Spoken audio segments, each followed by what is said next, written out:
Так, вибачте, заява російською мовою, для того, щоб на Росії також заявили. Це заява Ахмеда Закаева, председателя Кабинета министров правительства Чеченской Республики Ичкерия. Заявление правительства Чеченской Республики Ичкерия.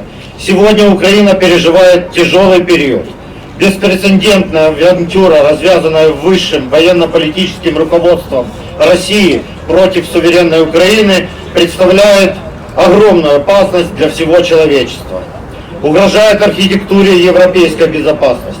Шантаж и угрозы применения силы и даже ядерного оружия не смогут изменить курс свободной Украины на интеграцию с цивилизованным миром и не сломит украинский народ.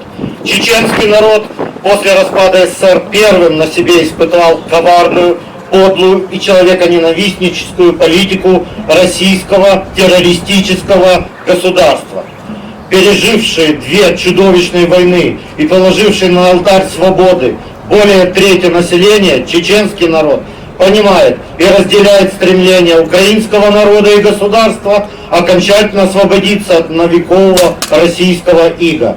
Правительство Чеченской Республики Ичкерия в одиночку, без поддержки мирового сообщества, в 2018 году подало в Международный уголовный суд в Гааге материалы о привлечении к ответственности высшего военно-политического руководства России за массовые военные преступления, совершенные российскими властями. Более того, правительство Чеченской Республики Ичкерия за рубежом создало национальный трибунал по военным преступлениям России с момента ее вторжения в Чечню в 17 веке и по сегодняшний век. Правительство Чеченской Республики Ичкерия за рубежом всецело поддерживает идею создания Международного общественного комитета по привлечению к уголовной ответственности Путина и его окружения и готовы к тесному сотрудничеству и совместным действиям.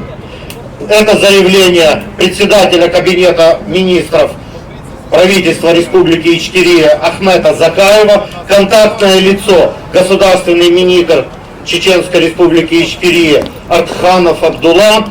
Представительство правительства Ичкерии поддерживает батальон шейха Мансура и ее представителей, которых вы видите сейчас здесь. Слава Украине! Героям слава! Если есть вопросы, можете подойти к представителям батальона шейха Мансура, они ответят. Если брифинг.